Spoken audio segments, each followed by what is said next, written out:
What's up, y'all? DT2 Comics Chat here, ready for this week's Flash Chat.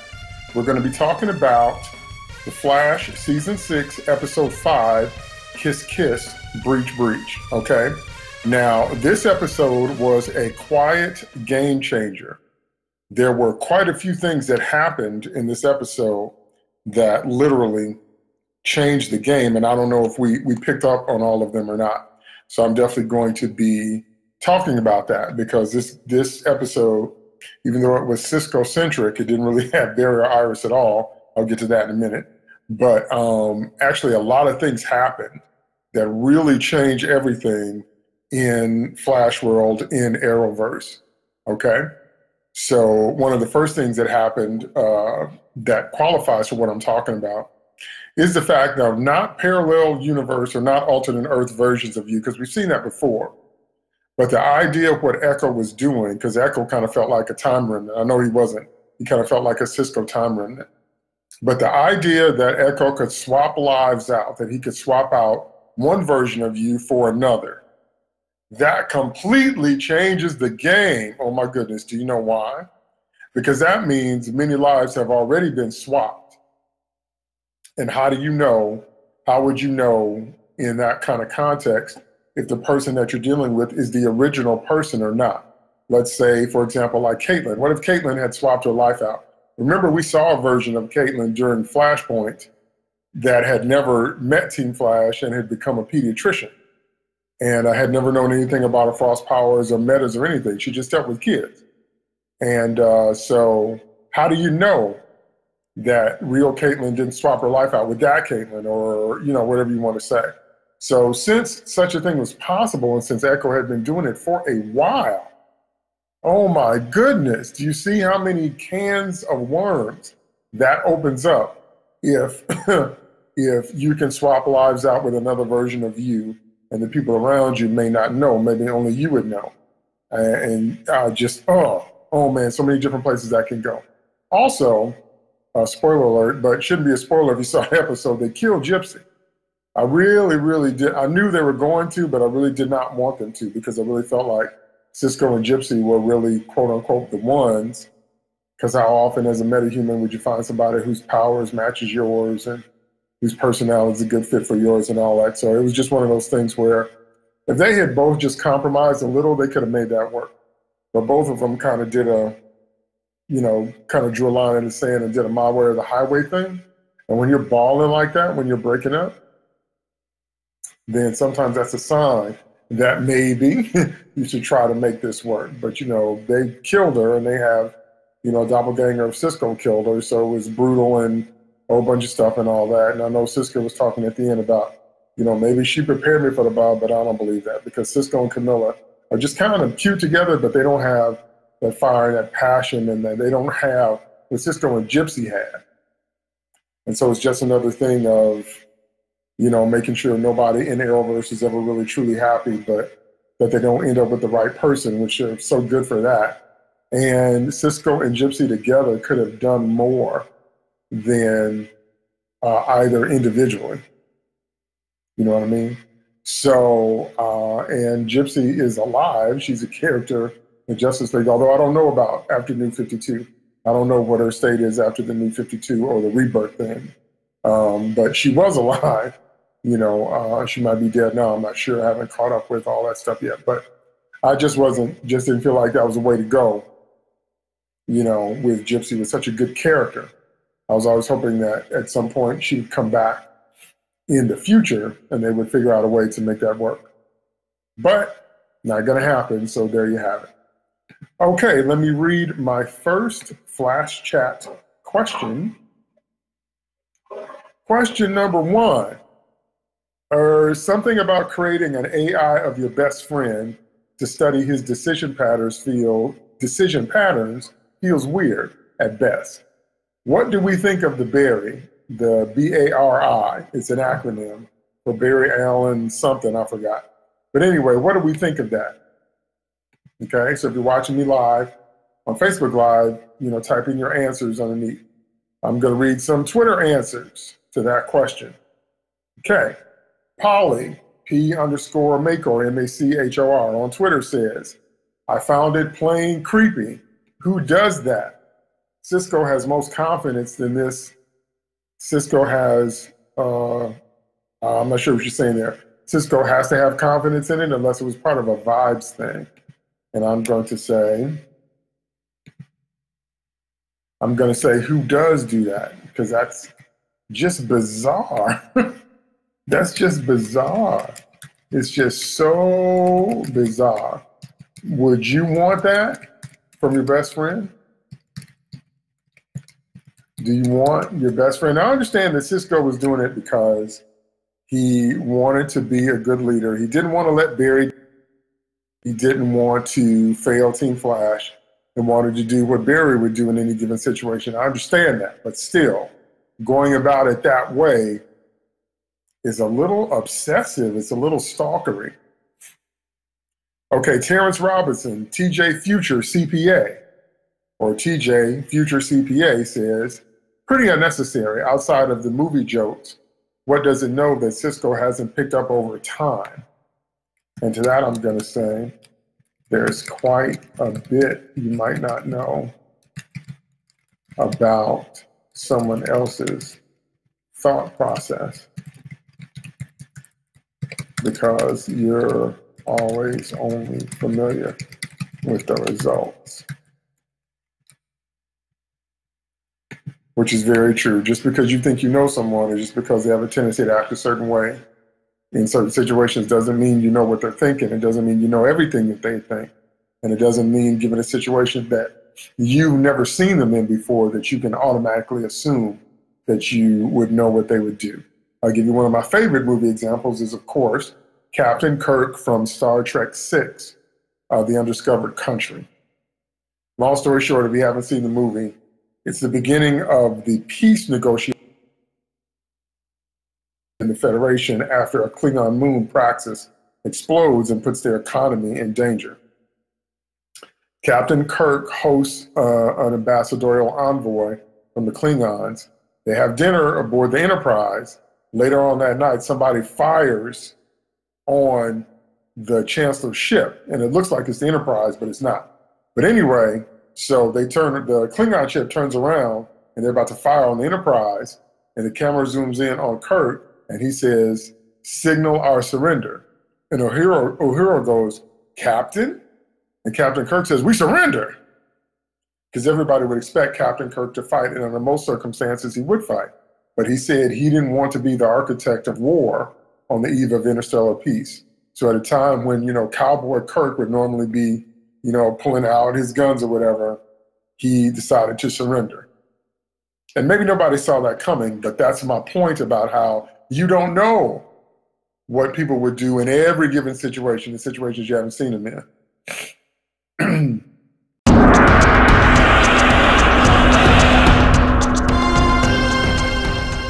Hey there, everyone. David Taylor 2 here. I am so excited about the launch of the Nephilim Wars. This comic is a part of my War in Heaven series, which includes novels, coloring books, and an RPG. Nephilim are half-human, half-angel hybrids, where their dads are from heaven, but their moms are from Earth. My comic, The Nephilim Wars, is set at the end of the 30th century, and the Nephilim are breeding again, and not just humans. Yikes! Chris Colfer, a fan of old shows, says, I agree, it does feel at least a bit weird. To be honest, I'm not sure how I feel about Barry. And I'm gonna say, yes, weird at best, obsessive at worst. Because it is rather obsessive, if you ask me. Okay, let's look at FlashChat question number 2. Question number 2 is, this episode felt like it had a slight horror flavor. Do you like The Flash with that kind of feel? Because it really did. It felt like it had some horror elements, a few jump scares, some black and white, scenery, things that felt very disconnected, ethereal. in like the dream world or a nightmare world, or, you know, there's a place that we go in our brains that's between awake and asleep, which is the most interesting place because you know you're not fully awake, but you still feel like something's going on. It's amazing. You can still feel what's going on around you and what's going on in the dream. Okay? It felt like that. And that's always creepy.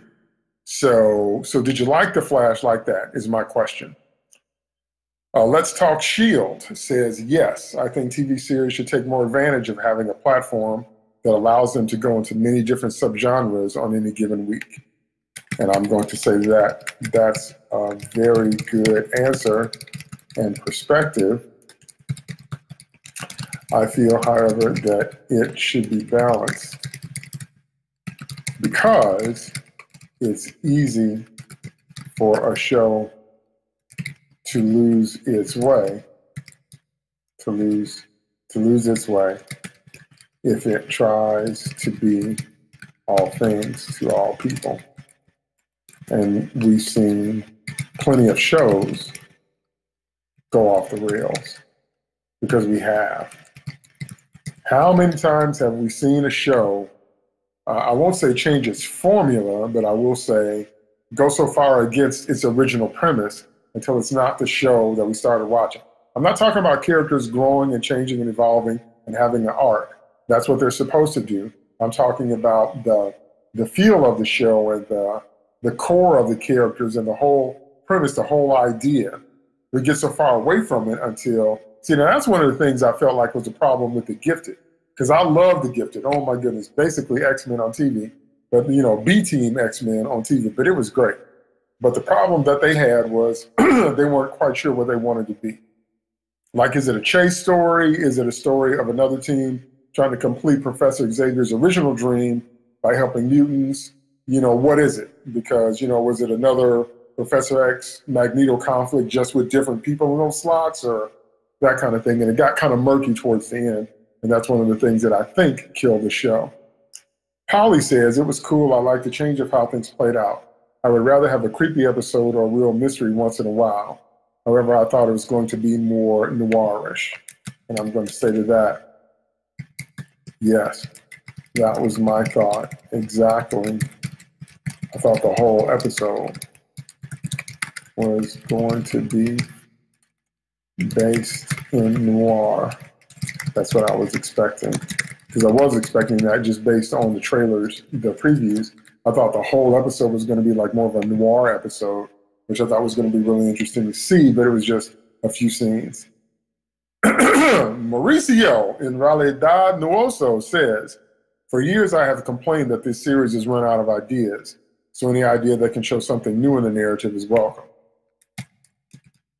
So I feel you on that one. It was surprisingly refreshing. My only issue is I wish Barry would use his skills more often to solve mysteries. Because I do think, you know, Barry Allen is more intelligent than he's portrayed on this show. Renee, BISSCHEN Nerdy, Bischin Nerdy, says that didn't bother me. I had more problems how it doesn't fit in the flow of the season. It reminded me somehow on Titans in season 1, where it felt the episodes were puzzled together and the plot only slowly went forward. And I'm going to say, I can see that. Because it was an obvious side trip filler episode that, though good, wasn't really focusing on the coming crisis or anything else relevant. And see, it was loose ends that needed to be tied up, but it was still filler. Loose ends to be tied up for sure, but still filler. Okay? Okay, great. Okay, Terrence Robinson, TJ Future CPA says, Yes, give me all kinds of variety. Also, log for this next week's episode. Okay? So he said, so I'm going to say variety, man. Awesome-tacular. Because I do think it was a refreshing change, and I do think it was something we hadn't seen before and something good to watch. And I do think it was actually very enjoyable, and I was actually surprised by the different places it took us in terms of the twists and the turns and the emotions and how it was going to go. Because I thought it was going to be noirish, and I thought it was also going to be, once I saw that Trejo was going to be in the episode, I thought it was going to be more funny. I thought it was going to play more off the banner between Cisco and Breacher, and it did, but it had a weight and a gravitas because of Gypsy's death and because it was a murder mystery that really pleasantly surprised me for this particular episode. Okay, let's move on to question 3. Question 3, I say, Trejo, always excellent. Loved his entrance, because I really did. But how did I know they were going to kill Gypsy? Because I knew they were going to kill Gypsy. And I already talked about how I really didn't feel like that was the way to go. And I wish they had, done something differently in terms of leaving her alive to bring her back later to maybe reconcile she and Cisco, maybe, help them have that talk. Sometimes you're with someone and they're the right one, but you're not mature enough to see that, or you're not mature enough to do what you need to do to make the relationship work. Because, someone like that may not come along again. And so I was hoping that was going to be the end of their story, to where they intersected later on, both a lot more wise and, experienced or whatever. And, I'm still not happy about him giving up his vibe powers. But again, this episode kind of speaks to the fact that it started to feel more like vibe powers were like the Speed Force, like they're always there, but you have to tap into them. That's what Breacher seems to allude to when he's talking to Cisco. So to me, that was the big, neon sign. He's going to get his powers back, which he should, because he doesn't feel whole without being vibe. But anyway, killing of Gypsy, I just didn't feel like was necessary. Okay, let's read some of your answers. Polly says, I knew it too. Just had this feeling if Breacher came back, it would only mean one thing. She was dead or missing. But he cut with his dagger through dimensions, but he doesn't have his breach powers. A little confused, but he's too awesome, so ignored it. And to that I'm going to say, yeah, they again, let me put again in parentheses, they again diluted the original breaching idea. It can be done with various forms of tech now, and is not exclusively a meta power. So just doesn't feel as special. I like that. Just doesn't feel as special or impactful now. Okay. J. David Clark, J_David_Clark with an E says, I'm fine with them killing Gypsy, the hero whose name is a racial slur. Wow, Trejo's good, and Breacher is more interesting. Okay. Is Gypsy racial slur? And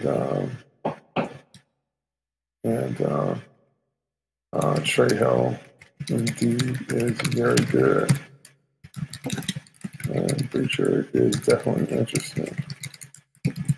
But I thought there was a future issue in Cisco. Okay, I'm interested to see what J. David says about that. In terms of the word gypsy being a racial slur, I've heard both sides of the argument. I've heard some people use the term as kind of a term of honor or a term of identity or a term of, I don't know how to say it, maybe if other people used it derogatorily, that maybe they were taking its power back or saying it meant something that it different. I'm not, something that it didn't. I'm not quite sure. I've heard that with racial slurs for, Black people. I've heard a lot of people talk about how, you know, the N-word, it can be a term of endearment, and it depends on how you use it. It depends on who says it, and blah, blah, blah, blah, blah. And that debate just keeps going round and round and round and round and round, because the original use of the word is completely derogatory. But some people have said they have reappropriated it and blah, blah, blah, blah, blah. So maybe that's what he's saying about gypsy. But I've heard both sides of that term, about some people saying it's just an awful racial slur, and some people saying that they don't mind using it as an identifier, or they don't see it in a negative way, or they're taking the power back or whatever. So interested to see what he has to say. So let me see if he's answered that already. No, not yet. But I will read that answer. I'll get back to that when he answers that. All right, time for question number 4. Question number 4 is, I'll say it again. What is Team Flash going to do if Cisco and Camilla break up? She knows all their secrets. That is potentially a serious problem. Now, I have been saying this from the jump, okay? I don't understand how, again, if you want to make the argument that Cisco wanted a quote-unquote normal life, maybe I can buy that. I don't 100% buy it, because he doesn't feel whole. He doesn't feel happier because he's not Vi. He feels like a glove without a hand in it, like a puppet whose strings have been cut. But on top of that, he meets this girl that he's only known kind of on the surface. I mean, they don't really know each other like he hasn't known her for a very long time. He met her, she was kind of cute. You know, maybe they were crushing on each other. But now he's bringing her in the Batcave, he's bringing her in the Flash Cave, and Iris hires her, and now Camilla basically knows all of the secrets of Team Flash. And I'm saying to myself, this is why Batman is my favorite character, because Batman would never allow such a thing if he could help it. I know there have been people in the Batcave. I know Alfred brought Vicky Vale in the first movie. I know he let Catwoman in, blah, blah, blah, blah, blah. But generally speaking, Batman does not just parade people into the Batcave. Okay, so, but Camilla got in so completely and so fast. I'm saying to myself, you didn't really vet this girl. You don't really know her yet. It takes a while to get to know someone. And what y'all gonna do if y'all break up? Because if they break up, I'm not saying that Camilla would turn on him or turn a traitor, but she could. She could become vengeful and spiteful, number one. But number two, if she has no desire to do that, but she gets captured because somebody has seen her with Cisco, and then they you know, extract secrets from her or whatever. That's just, oh, so you need a security person on your team. Did you notice that Team Flash does not have a security person? It should be Joe West, because he's a chief of police now. So it should be him, but Team Flash never really has any real security person, no one that thinks that way or makes it their business to be sure that security is a priority, if you think about it. And that just got all these doctors, all these scientists, got reporters and journalists, fine. Who's on security detail? Because clearly somebody needs to be, okay? And I kind of feel the same way about Wells, because they're just assuming that every Wells that shows up now is good. Did you notice that? But I'll get to that a little bit later. Okay, Polly says, this I have no answer for, but I don't feel too bad. I'm sure they don't know either. It seems like Team Flash welcomes people into all their secrets too quickly. Others take years to share their secret unless it's someone they've known forever. And I'm going to say, I basically said that whole thing almost verbatim on the live stream. So we are definitely thinking alike. I also added that no one on Team Flash, hashtag that, is on security detail. Okay. It should be Joe West, current chief of police, because it really should be. Okay. All right. Bruce Wayne 5150 says, ha! He says, if Cisco doesn't want her, I'll take her.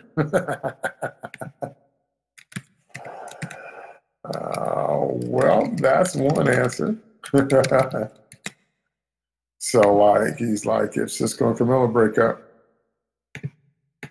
he's like, give me a call, Camilla. J. David Clark says, they have secrets. I'm going to say, good point. Because who or their mama don't know that Barry Allen is the Flash by now. Oop, I spelled there wrong. Yeah, because I'm always a sticker for that. I'm always getting on people for that, so I hate when I do it. Don't know that Barry Allen is Flash by now. Yeah, I know that's bad English too, but I'm feeling kind of slangy today. All right, let's move on to question 5. Question 5 is, also, I absolutely despise the fact that Cisco gave up his vibe powers. I talked about that earlier. Did he watch Superman 2? He's such a pop culture genius. Doesn't he know that giving up your powers for love is always a bad idea? Okay. And I mean, doesn't every TV show and movie that has to do with metahumans or superheroes or whatever, don't they always show us that when you turn your back on your powers or your responsibilities, it doesn't work out? They've had Spider-Man do that several times. One time in the comics, Peter just said he wasn't going to be Spider-Man anymore. And then in Spider-Man 2, he had a psychosomatic block that blocked his spider powers until Mary Jane got in danger. And of course, you know, they came back. But in Superman 2, Superman becomes human so he can make love to Lois. And while all that's going on, while they're off in the fortress, you know, getting their swerve on, Zod and company is literally taking over the world. I mean, so, you know, how many times do we have to see, or like this whole thing with Batman and Catwoman getting married in the comics, which was the biggest bait and switch that's happened in years. So long story short, if you didn't read, I think it was Batman number 50, that they had got engaged, Bruce had proposed, and they were going to get married. They had everything set up, and Catwoman left him at the altar and basically Dear John to him and said, if I marry you, I'll make you very, very happy, and then you won't be Batman anymore. And Gotham needs Batman more than you and I need to be happy. It's still very frustrating. But the point I'm trying to make is that giving up your powers for love, it never seems to be the thing to do when you're a metahuman or a vigilante. Now, to balance that, I will say I love the couples who are out there fighting crime or exploring together. Like the Fantastic Four are not crime fighters, they're scientists and explorers. And I love that Reed and Sue and the whole family is out there doing what they do. I love Green Arrow and Black Canary. Oh man, they're like one of the best power couples in comics. You know, they're out there together. Nightwing and Batgirl, Grayson and Barbara Gordon. You know, they're out there together. So I'm not saying that, you know, we can't have couples doing their thing together. And I know we do have some couples that have been able to pull off a marriage. Superman and Lois, Barry and Iris in the comics, Wally and Linda. So I'm not saying it can't be done, but I'm saying it seems that giving up who you are as a metahuman or a vigilante for love doesn't work out. So let me read some of the answers to that question. Okay, Mauricio says something very interesting. He said, what was her justification for asking him to renounce his powers? I need to know that. My answer to that is she didn't. He voluntarily gave up being Vibe because he felt like he wanted a normal life. But Camilla loved him either way. And she did, and I give her props for that. Because Lois loved Superman, and later on she fell in love with Clark. On this show, Iris was crushy over the Flash. She wasn't thinking about Barry until she found out Barry was the Flash, but that's another conversation. Polly says, this still irks me, as I said before. It's not like his powers would ever keep him from having a normal love, life, and family, like bursting in a fire or freezing someone on accident or even how you look like Nightcrawler. It's saying agree completely.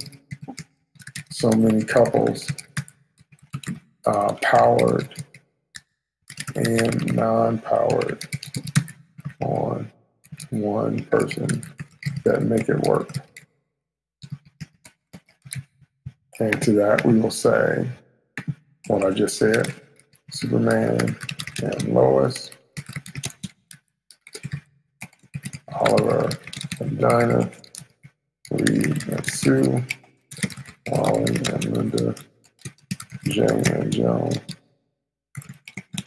Pierre and Mary Jane. So it can work. It can definitely work. But it seems like when you have to give them up to be in a relationship, it seems like that doesn't work. Okay, Will Polk, what's up, Will? My friend Will. Will says they had written the character into a corner. I have a feeling he will get them back. Couldn't agree more. This episode was the foreshadowing that vibe powers possibly work like the Speed Force. That's what I'm saying. There are so many game-changing elements in this episode. So at some point, he can tap into them again. And I believe he will. See what I mean? So if you make metahuman powers be about the amount of dark matter in your system, that's one thing. If you make metahuman powers be about connection to an external objective force that you're drawing the power from, just like they said that Luke hid himself from the force or cut himself off from the force, but you can't really do that if you're a force user, because life generates the force, like you already said in Empire. Okay, it has to do with the connection between all living things. So you're maybe choosing to tap into it less. So now I'm feeling that's what vibe powers are like, that they can be tapped into, and he will tap into them again, I'm sure. Tap into them again, I'm sure. When I talk fast, I'm just making all these mistakes, but that's because I'm trying to type and think and talk all at the same time, but I don't like me at all. Tongue-tied, okay. J. David Clark says, same, I don't know what that's about, unless you're doing it to set up the idea of reversing the cure down the line somewhere. And I would say, yes, probably. And or that particular concept will have something to do with bringing Barry back after he dies. So now that I think about it, they'll probably say something like Barry's essence is trapped in the Speed Force. So even if he disintegrates, he still exists. He just exists inside the Speed Force, and all they have to do is figure out a way to tap into his essence that is now there and bring him back out here. That's what I'm thinking off the top of my head they'll probably say. Terrence Robinson says, I thought he gave them up because he was leaving at least full time. Not sure where they're going if he's staying, but I'll of course stick it out and see. And I'll say, yeah, last year's ending really seemed to set up Cisco's exit, but not so. So I don't see how he doesn't revive at some point.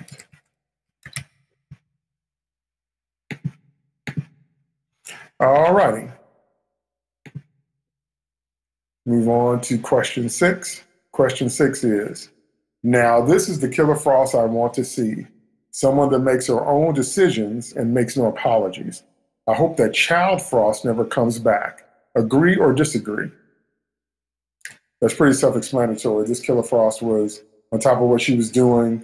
She smelled a rat. She, last week when she was dealing with, what's his name? Her doctor friend or whatever, because Barry seems to be the only one that doesn't get that he's a villain, because Killer Frost knew that right away. And she's, making her own decisions, man, and taking no prisoners. She doesn't need to ask a lot of different people's advice. She's on her game. And that's not what a child-based Frost would do. So let me see what you guys think about that. Polly says agree. She was dumbed down like this show loves to do. That's not who she is. Katie Frost isn't a thing. Snow is sweet and kind, and Frost doesn't dance around people's toes. She smashes them with her boot. I'm going to say that is correct. That's right, because Frost ain't thinking about your feelings. Okay, as it should be, because that's a contrast to Caitlin's personality and manner. Let's Talk Shield says, Child Frost is awful. Yes, I don't understand where it even came from. It was weird and out of place, and I'm happy for it to be gone for good. And to that, I'm going to say, couldn't agree more. Awful, out of nowhere, weird, out of place, and needs to be done. Because that child version of Frost where she has to learn about art and she's drawing pictures on a kindergarten level and she's somehow new to the world, even though we know Killer Frost has existed since Caitlin was a child. If they wanted to make the argument that Killer Frost got stuck in a prior stage of development, kind of like they've done with Superboy Connor Kent on Titans, that he's, got the mind of a child, they can pull it off there because we have two different personalities feeding into his psyche. But also, Connor is literally only maybe a couple months old.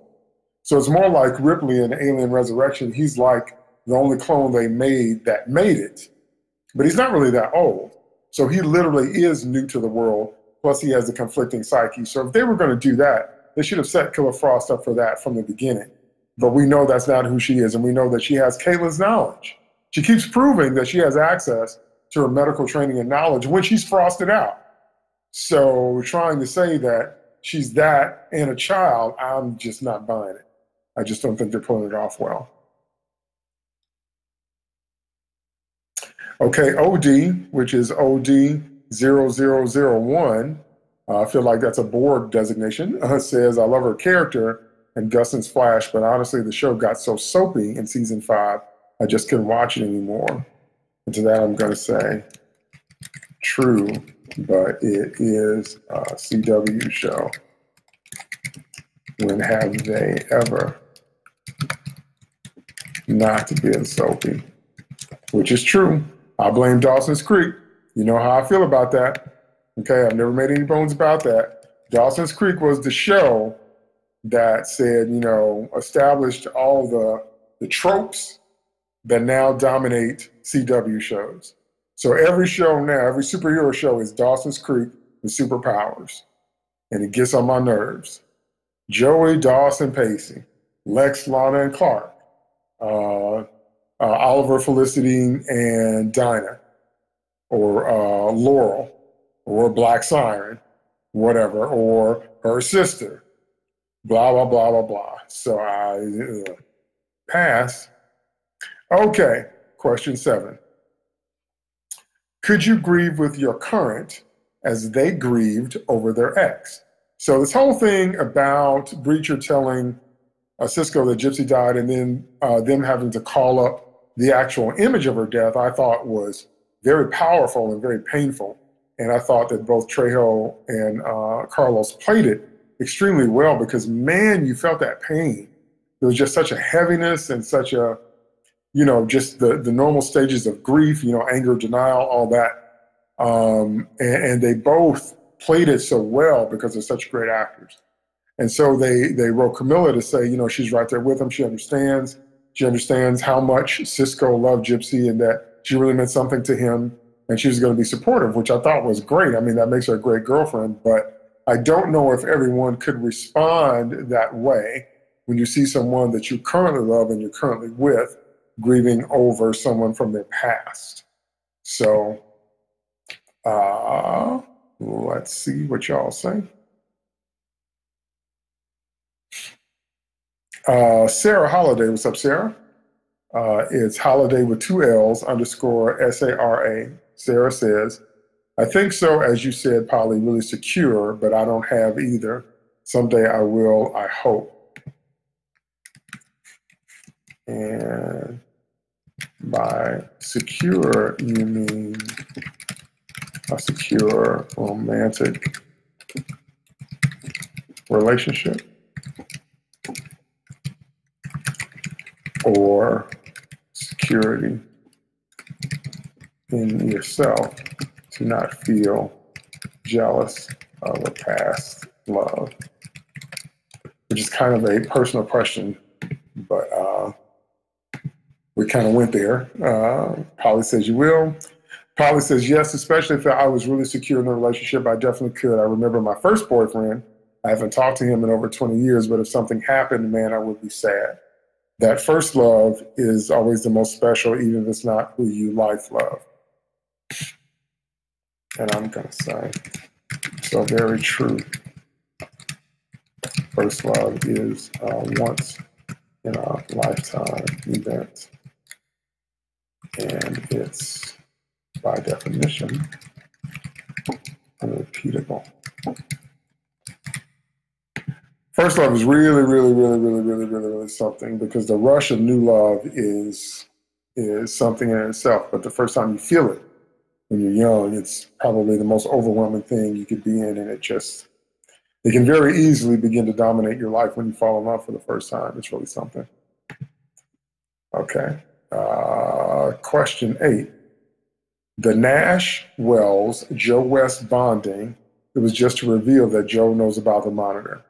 Is Wells really the key to this whole crisis storyline? Now, I think that's really important, because it's starting to feel like his purpose in this season is that when crisis hits, is dealing with Eternium and him tracking down the monitor and their activities on, Earth One is going to, turn the tide in the coming events, I think. But let me hear what you guys say. Polly says, Garsh, I hope not. It seems like he's the key, but it's not that I don't like Nash, but I'm tired of more Wells than there are universes. Can't we have an Earth whatever of someone else? Can't they be the hero? Wait, I know. Why not the Flash in the show called The Flash? And I'm going to say I am literally laughing out loud at that one, because we are in agreement. And don't we scream that at the TV every week when it's very going to be the hero of his own show. And I will also add that I think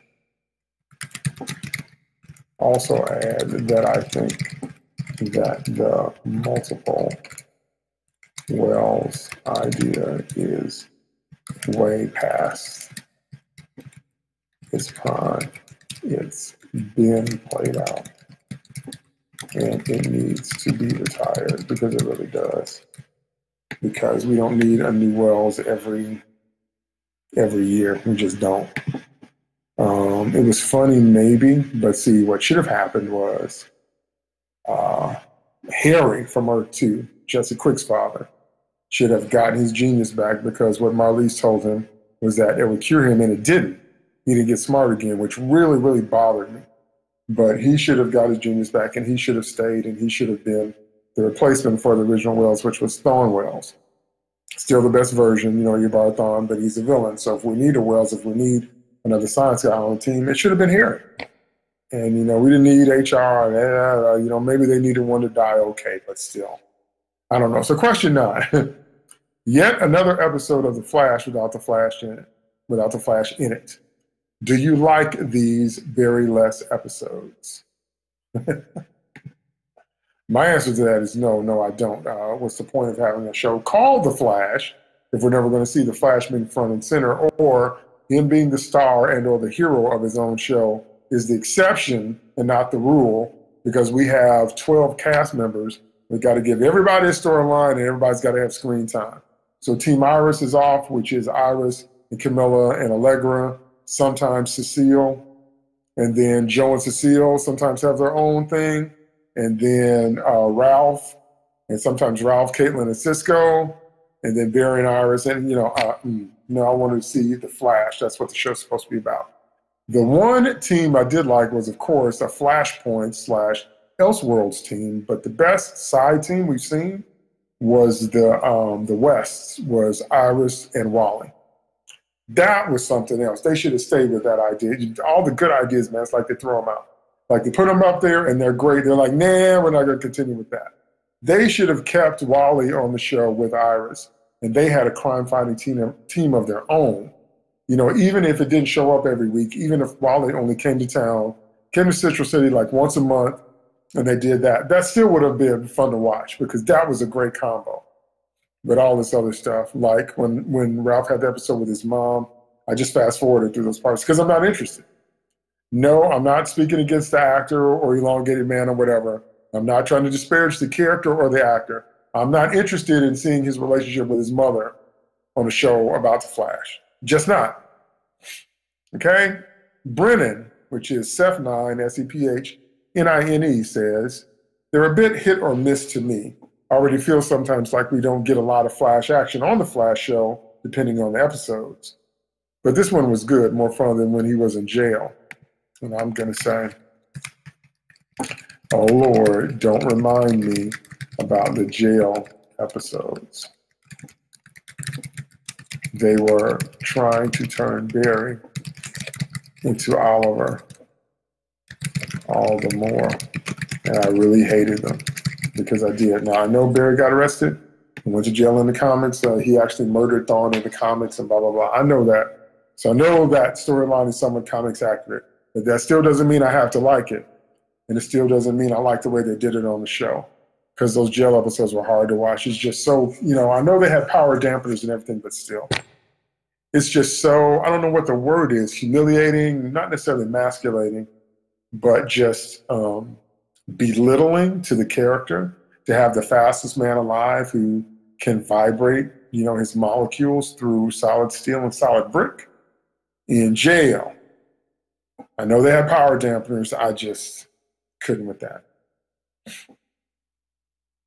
Polly says the Flash should have the Flash, but I like this episode a lot. And to that, I'm going to say, totally agree on all counts. Okay. Here we go with the Team Forward. Team Forward says, no, don't like Barryless episodes, but at least it was about Cisco and proved he could be a good team leader. And I'm going to say, did it prove that, though? Was that the takeaway from the episode? Cisco's leadership? What do you guys think about that? Do you feel like, Cisco's leadership was the point where they're trying to put that front and center, showing that he's the proper or right replacement for Barry or whatever, because Barry's not going to stay dead, something janky is going to happen. If Barry does disintegrate and die, something super janky is going to happen. But anyway, we'll deal with that when we get there. But I don't necessarily know if this episode proved Cisco would be a good team leader. I think this episode proved more so that Cisco was able to process his pain better than most, because that's true. Better than most other people on The Flash, this episode showed that Cisco could face some very, very, very ugly things and some very, very painful things and push through until he got to the truth. Okay, I think it proved that. So if that is a reflection of a good leadership quality, then maybe I can give you that one. But I don't necessarily know if all around we can say that that makes him a good leader. Okay, let's move on to question 10. The return of Caitlin. Tempted to turn to the ooze side. Why didn't she frost out? Did she really think she could change Ramsey's mind? Now, I have to say with that whole scene, once again, Caitlin and Frost are, sharing the same body, but also sharing the same thoughts or whatever. And basically Ramsey gave the Vader speech, come join me. Come join me on the ooze side. Come, get this eternal life. Come get this eternal power. And she said no, but I was wondering why she didn't frost out. But I was really wondering, did she really think that she was going to change Ramsey's mind about anything? Did she really think she was going to like pull this dude back from this quest and this commitment he has to doing what he's doing? Because I thought that was just like kind of foolish. But anyway, Chris Kofer fan says not sure, and I think she did. I guess, but I just don't think that was a wise thing for Caitlin to do. Okay, I only got one answer on that one, so let me go back to some of these other ones and see if there's more answers there. Okay. Oh no, I got a bot trying to sell me some Flash t-shirts. Oh, great. Okay. That's all we need. Okay. Now, Critical Blast on question 8 says, you mean this Wells being the key. One of them becomes pariah, but we don't know which one. Why are all the doppelgangers near identical with subtle personality shifts, but all the various Wellses are extreme caricatures? Yeah, you said that before. And I agree. My guess is it's to give Kavanaugh something more extreme to play. That's my guess. Okay, so the Wells do tend to be caricatures, and they do tend to be extreme caricatures. But maybe Kavanaugh wants that to stretch his acting chops, or he might be bored, so he needs to do something over the top to stay interested and invested in the character. Okay? J. David Clark, back on question 8, says, I really love this subplot mainly because it gave Tom and Jesse some really good scenes together, and I love them both so much. I don't know how Wells fits in with Crisis, but he is indispensable to the Flash. He is indispensable to the Flash. Okay? So you're saying that some version of a Wells always needs to be on Team Flash. Do you guys agree with that? Those of you that are watching me on the live stream, and those of you that are listening to the podcast or watching the YouTube video, do you really think that every incarnation of Team Flash needs to include a Wells? I personally think so. I like OG Team Flash, Barry, Caitlin, Cisco, and Wells, those 4. I think that's the core. So if we're going to go with that, then yeah. But Thomas Mallory says, I thought I saw a photo of Nash in the pariah costume from the original 1985 comic book. And I'm going to say, yes, you did. Yes, you did. So he's going there eventually, or at least some version of him is. And that's the thing with Wells is you never know who you're dealing with fully. Okay. All right, let me see if I got any more answers to my next questions. Okay.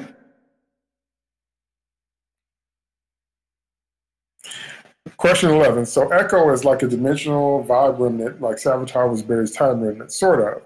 They realize that the introduction of this type of doppelganger changes everything, right? And I talked about that at the top of the hour. And I'm going to say here that based on what Echo does, that means that many lives have been swapped out across worlds and alternate Earths. So how do we know? So how would we know now if we were dealing with an original? And that's what I was talking about at the top of the hour. Once you introduce this concept that Echo can swap lives, then you never know if you were dealing with the original version of that person from the original dimension. And that, now do you see how that's a complete game changer? That changes everything That changes everything, because they can use that as a plot device anywhere in Arrowverse. They can just say, okay, well, the person, the black canary or the white canary that's been fighting all this time, or the whoever that's been fighting all this time, that's not the original them. That's, Earth 47 version of them, and they had Echo swap them out because they didn't like the life they had. So they saw this other life, so they said, let me live that one. How do you know? See, so it opens up a big old can of worms, and on the one hand, it could be good storytelling possibilities, but on the other hand, it could be used as kind of a cheat to, get us out of anything that's, just not to a plot convenient, or anything that's, if they've written themselves in a corner, then, they'll just say, well, that wasn't the original person. Like if they have a character, do a point of no return decision, which happens quite a bit, then they can say, well, that was the original one anyway, which is what I thought they were going to end up doing with Caitlin at some point. And I still think they're going to separate the two of them. But anyway.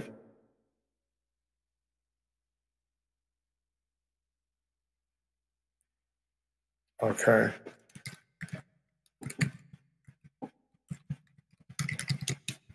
So, yeah, so like I said, they can just use that to write themselves out of any character that maybe makes a mistake or takes a wrong turn or does whatever. And then, make sure I didn't cut myself. Cut myself when I was shaving. Any character that just took a wrong turn and they don't like the way it turned out. And so they just say, well, that wasn't them anyway. And so I don't want to see, I don't want to really see that type of, easy exit writing. Okay, last question of the hour, question 12. Was this an important and necessary episode for Cisco's arc, or was it just filler? And my answer to that is, I actually think it's both. It tied up some very necessary loose ends that needed to be dealt with, but it doesn't really necessarily push the narrative forward if the crisis is the big event.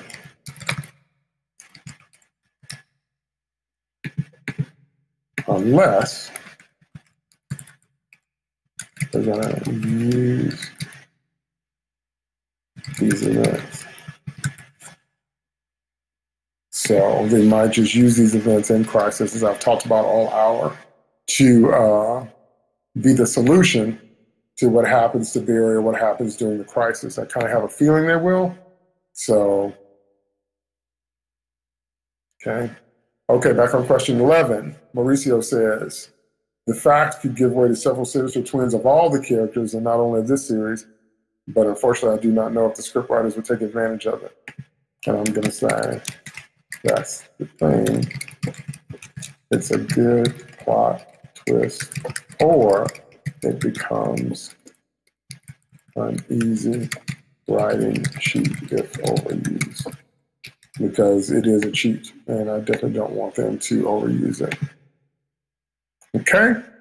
Critical Blast on question 12 says, the only story advancement here came at the statement of Nash Wells that he could save Barry Allen. Could have been a crisis milestone if Breacher had opened his breach, minus powers, mind you, so he needs them, and was wiped out in a wave of antimatter. Okay, now that's actually a really good idea. That's a really good plot development idea, because then it ties the whole episode into the larger seasonal narrative. Okay, now that's really, really a good idea. I really, really like that idea from Critical Blast, that if Breacher himself had been wiped out in a wave of antimatter, if he had to pay the price for, coming across the worlds, or the antimatter surge that's coming had, reached his world or whatever, but there's a price paid connected to antimatter and underscores what's going to happen to Barry or why Barry needs to sacrifice himself or why this needs to be taken seriously or any number of things. So I agree completely with Critical Blast that if they could have tied these events into the overall larger seasonal narrative, and then it's not just filler. But, you know. Chris Colfer fan says, not sure, but I think a bit of both, which is what I said, both loose ends, you know, tire upper episode and filler. Looking for some more answers here. Okay. So, yeah, so I do think they could have done that better, or at least differently, to make it seem like it's still a connected narrative. Okay. And, you know, again, it's gonna, I don't know. We know that Crisis is coming, and we know what happens in the comics. Crisis on Infinite Earths, if you have never read it. But, you know, Barry Allen dies in that. It was a pivotal comic book. It was one of the biggest comic books of last century, and its effects are still being felt to this day. But it's another one of those things, to me, it's like the Dark Phoenix saga. I just don't think they can do it justice. Now, but they're going to have, I think, 5 episodes. I think this is going across Batwoman, Supergirl, Black Lightning, Arrow, and The Flash. So maybe they can. Maybe they can. But I don't know. All right, folks, that's it. It's 2 o'clock. So that's it for this week's Flash Chat. Now, there is no new Flash tonight. The Flash comes back on November 19th. Which is my birthday, which is a week from today. So, but I will be posting this podcast. Obviously, if you're listening to it now, I posted it. And be posting the live stream video on YouTube like I always do. So thanks so much for tuning in live. Those of you that tuned in live, thanks so much to everyone that was on the chat on Twitter. And for your incredible answers. You know, I wish we had more time because I just love what you guys have to say. And so check out the podcast, and you obviously already have if you're listening to me now. Check out the video because these are always more extensive answers to every question that I pose on the Twitter stream. But if you're not doing it live, then definitely get on Twitter. Find me on Twitter, DT2 Comics Chat. And Flash Chat happens every Tuesday, 1 p.m. Central Standard Time. All right? Thanks so much, and we'll see you next time for the next episode in... I guess that's 2 weeks of Flash Chat. Like, subscribe, share, and ring the bell. And enjoy.